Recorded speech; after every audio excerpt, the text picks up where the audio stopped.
a family together.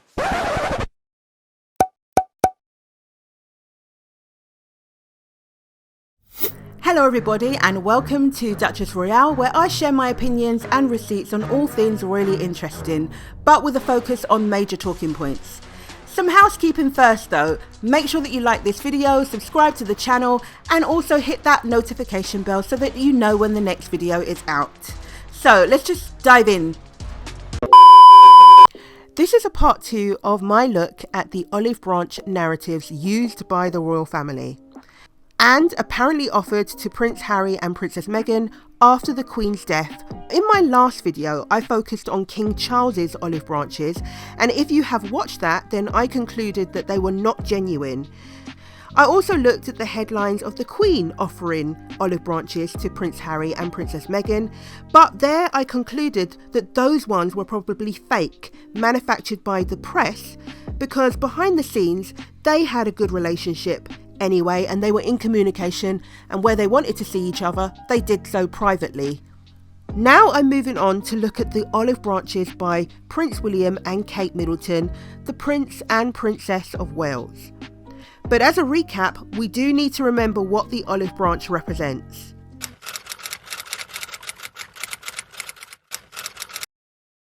So there you have it, the olive branch, an offer or a gesture of conciliation or goodwill.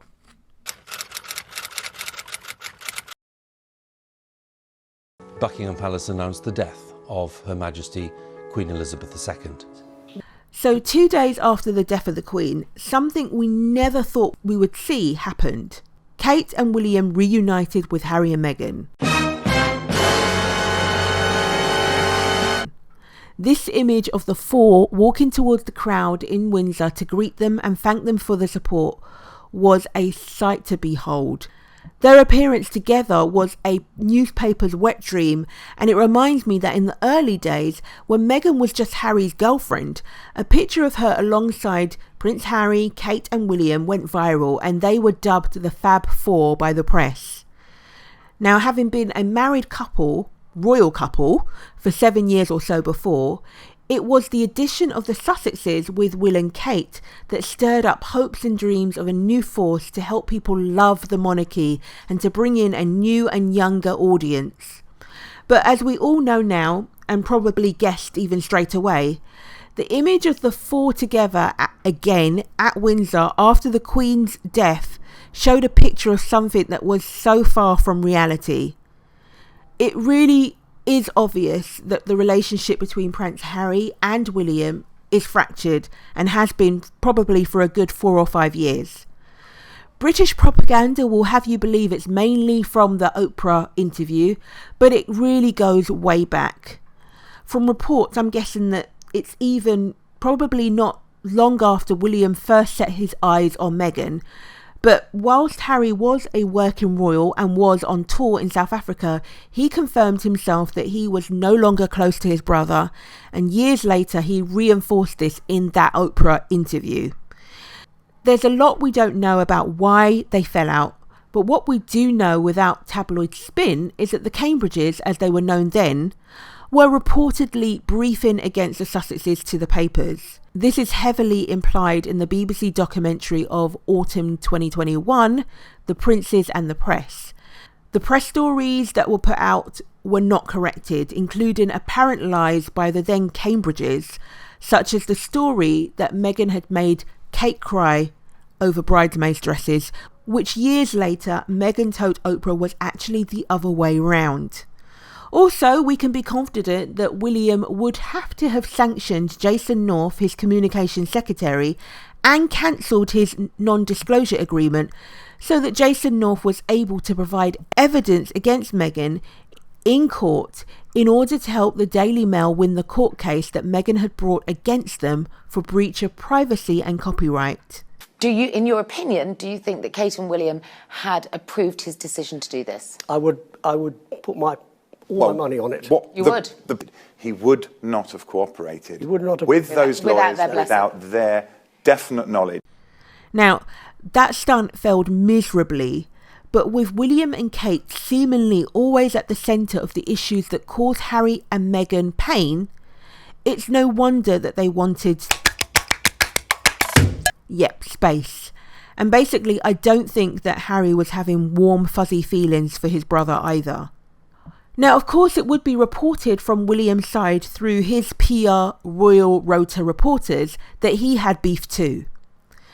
Even though Harry didn't actually go in on William in the interview, William was said to be upset about the Oprah interview and the truths that they revealed about why they stepped down as working royals. Now, I guess that this fractured the relationship between him and Harry further, as William no doubt wanted Harry to just be silent on all of that stuff. Yet, wait for it. Here they were, with the Sussexes, unable to leave England this September and having to stay just 800 yards from where William and Kate had just recently moved to. So it was a perfect opportunity to enact that pesky rule 101 of the Olive Branch playbook, and for William to offer a join us meeting the crown olive branch to the Sussexes, who, by the way, would have enough branches for their own forest by now. But was this based on a real desire to want to reconcile with Prince Harry and Duchess Meghan? Well, I think the answer to that is hell to the no, to the no, no, no, hell no, no. To look at genuineness, we've got to do a quantum leap and go back just a few days. On the day of the Queen's death, earlier, when she was said to be gravely ill and the children and grandsons, William and Harry, were making their way to Balmoral to be at her side, Prince William, who, as I said earlier, just lives a stone throw away from Harry, left on a private jet with other royals. This was all except for Harry, who made his own way by a separate flight. This meant it took longer for Harry to get to Balmoral in time for the announcement of the Queen's death. Now, in all fairness, there is no confirmation as to whether not wanting to ride with a brother who he may consider has a long history of backstabbing him and Meghan to the press from years ago, it was his choice maybe to fly solo, or whether he was just left out. But either way, it showed that there was still bad blood between the brothers.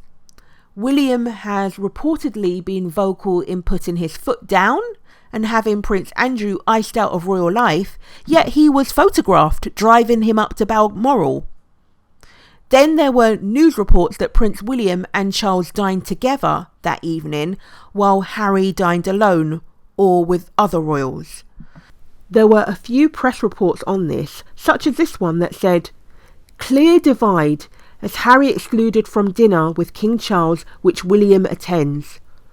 Or this one from the Daily Fell, suggesting that Prince Harry and William didn't even see each other at Balmoral and had dinner apart.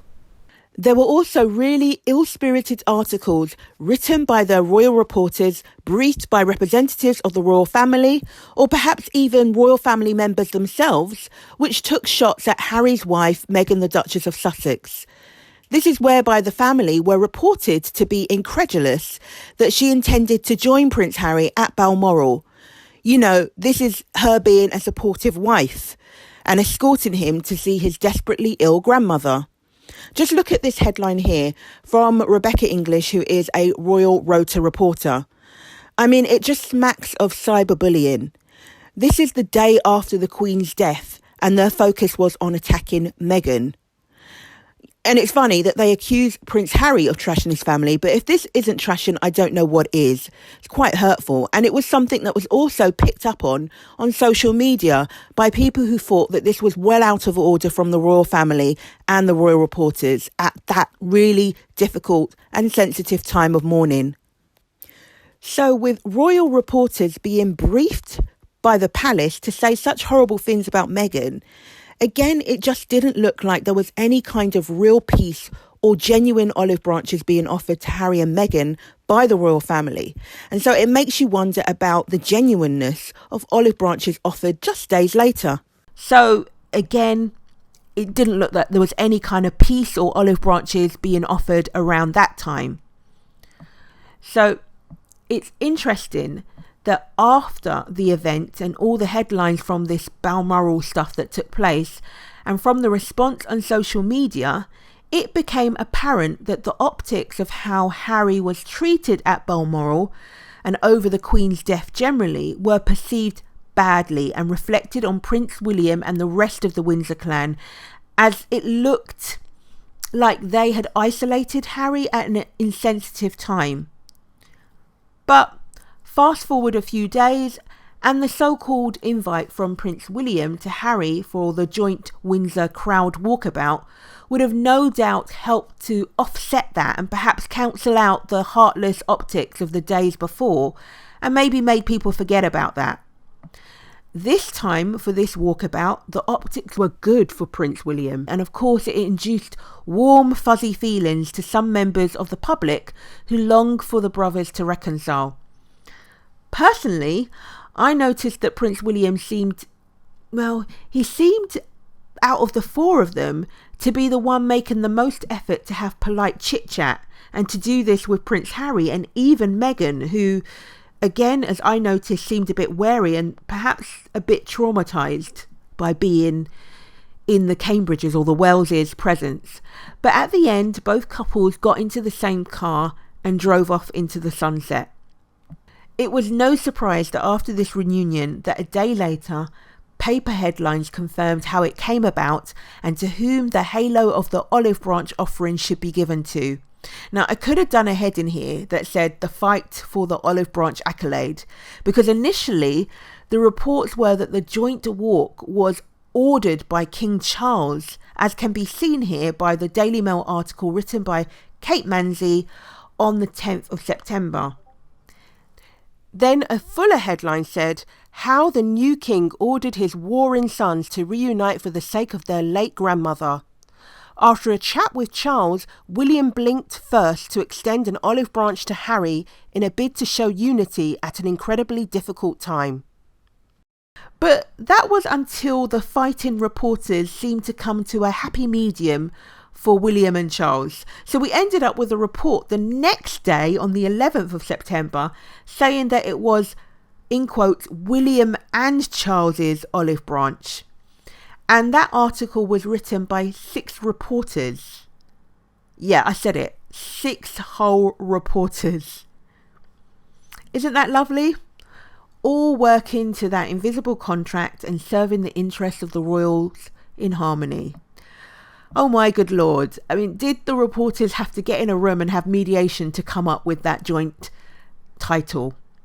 Or maybe it was William and Charles that had to do the mediation and agree what to brief the reporters to write. Then the next day, a royal reporter that's more in the camp of William and Kate edited his headline and article to try and move the olive branch accolade fully to William, and specifically taken out Charles from the equation, saying that the joint walk was, in capital letters, not an order from Charles.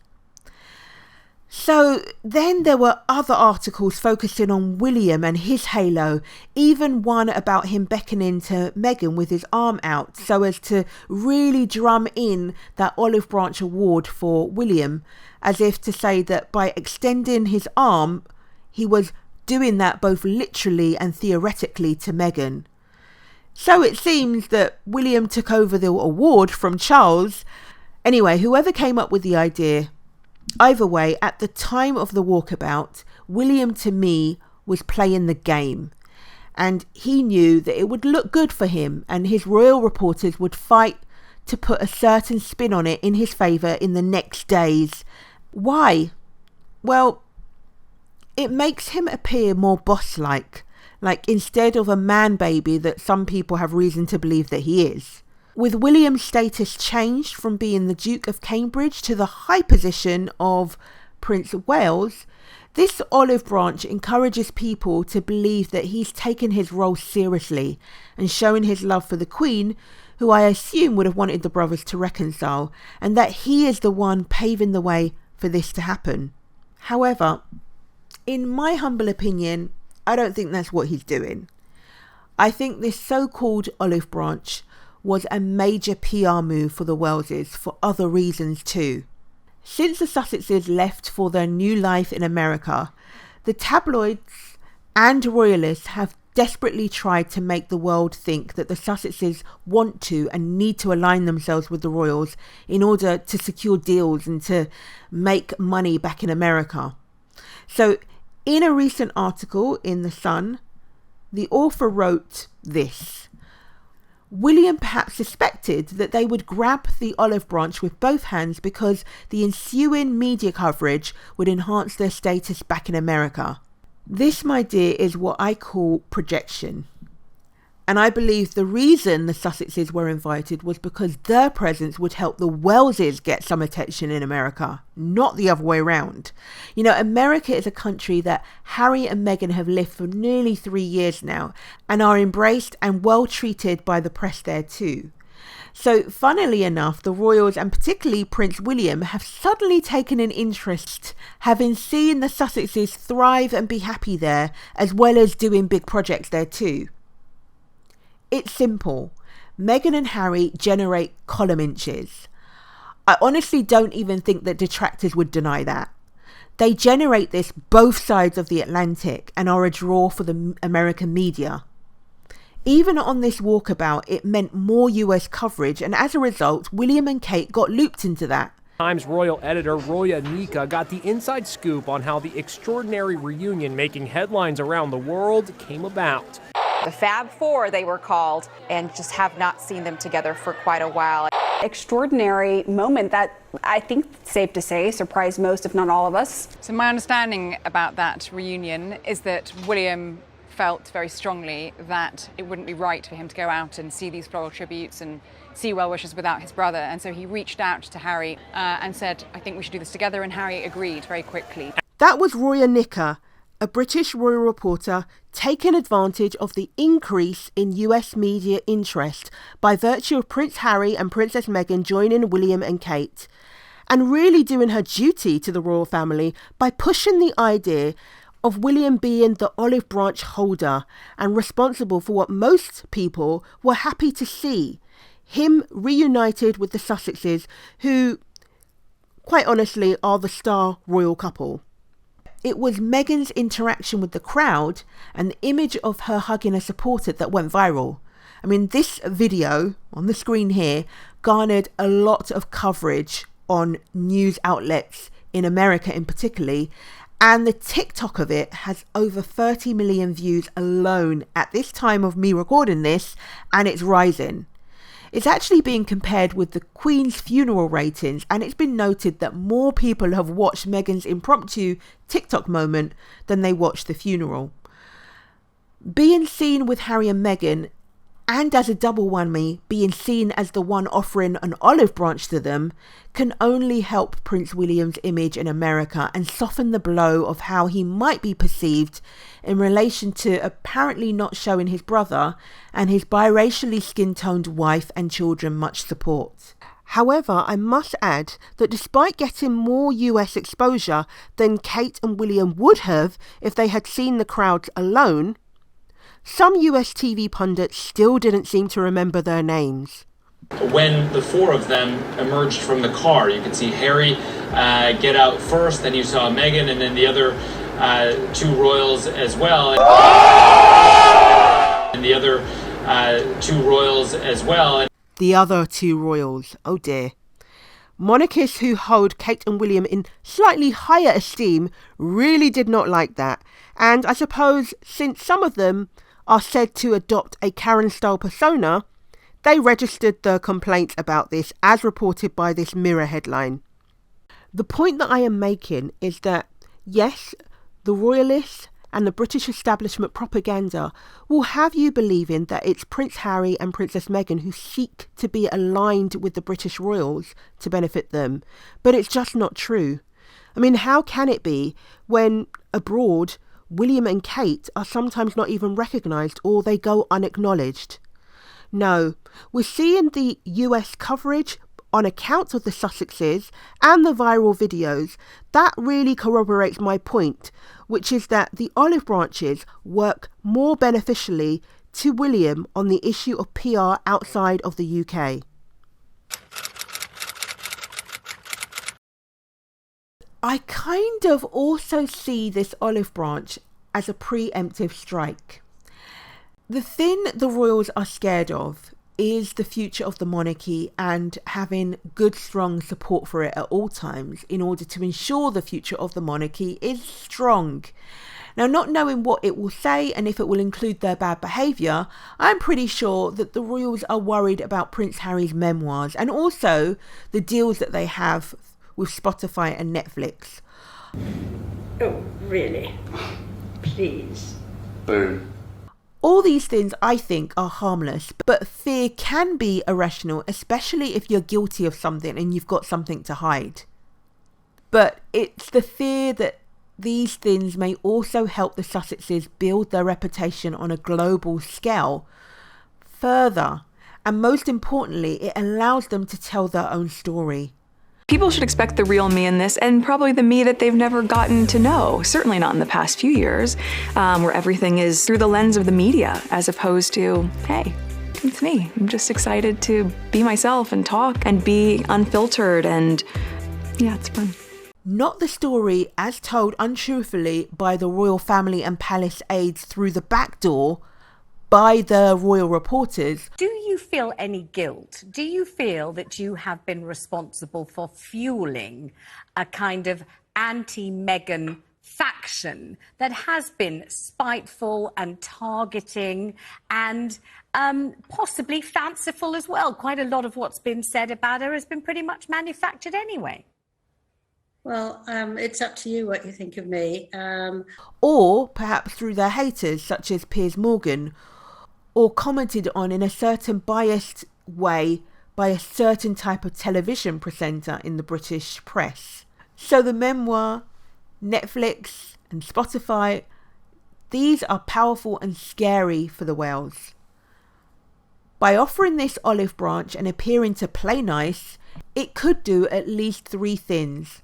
Either get Harry to rethink publishing his memoirs, which they would absolutely love, or get him to adapt it so if it is harsh, then it's a little bit more mellow.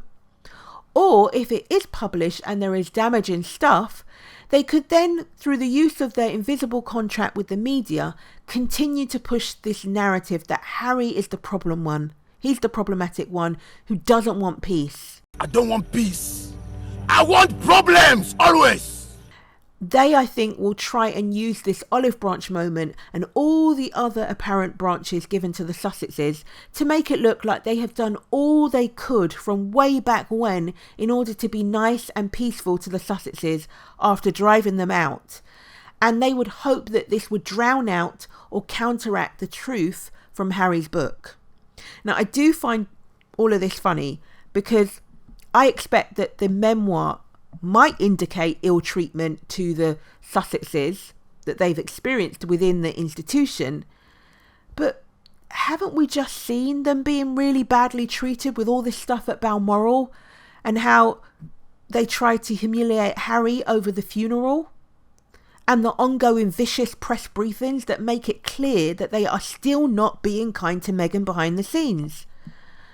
I mean, I take you back to the article that I mentioned from Rebecca English about them being incredulous about Meghan joining Harry in his trip to Balmoral. That was brutal. So after all this, can we really believe that William's olive branch was genuine when he still seems to be briefing and allowing his reporter team to put out headlines like this? This headline is based on a statement made again by a royal reporter that's in his camp. So this is dated the 23rd of September. So it's Katie Nichols who has said on Prince William's behalf that Prince William can't forgive Prince Harry. So doesn't that mean that the olive branches that he's been offering are not really about rebuilding their relationship after all, right? So I guess it really was just for optics for that moment. Now, before I go, of course I had a look at social media to see what the streets were saying, and I want to share some of that with you. Of course, some royal fans viewed William's apparent olive branch positively. This user tweeted at Kensington Royal saying, "Good on Prince William for extending the olive branch to little brother Prince Harry by inviting Harry and Meghan on a walkabout. Good form, Prince William." However, not everyone saw it that way, and this user said, I read another story about Prince William extending an olive branch to Harry and Meghan. If truly an olive branch, why leak it to the press? Seriously, it's his brother. He can talk to him man to man. Why are Prince William's spokespeople talking to the press about this? This user, speaking of Prince William's decision to invite Harry and Meghan on the Windsor walkabout, said, "That's a good instinct on Willie's part. He might be much better at the PR game than his dad."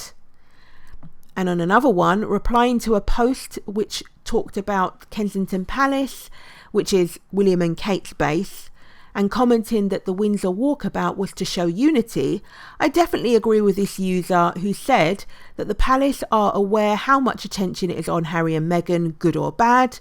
They want to make sure that they are getting as much coverage as Harry and Meghan. Yes, and that idea of showing unity being the reason for William's olive branch was referred to in that Kate Manzi article from earlier. But even that we know now is not true. Unforgiving Prince William does not feel unified with Prince Harry and Princess Meghan. But he was prepared to show it, with showing being the operative word. And showing things that are not real is exactly what people do for PR. You know, all of this makes me think of a random comment that Meghan, the Duchess of Sussex, made in the first episode of her Archetype series of podcasts exclusive to Spotify. In that, she was talking about an engagement that she was doing as a new mother when she was still a working royal, and there was a scary incident that took place with regards to her son Archie. A decision was made on her behalf to continue on with the engagement, which she accepted with a stiff upper lip, but she did make this really insightful comment about it. And so much, I think, optically, the focus ends up being on how it looks instead of how it feels. I think that's true. That's really what it's all about with the royal family. It's all about the optics and how things look to the public rather than how things feel for the royal family member. I certainly feel when it comes to the olive branches offered by William and also by Charles that it's not about the true emotion and feeling behind it. No, that's put to the side and repressed and contained. Instead, they're all about the business, about how it looks. So that's all for this episode. I hope you liked this.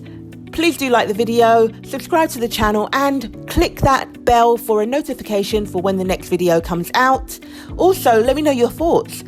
Do you think that William's olive branch was just for PR or do you actually think that it was genuine? Let me know in the comments below. Keep them sweet or lean, but never mean. And I'll see you in the next video. Peace and I'm out.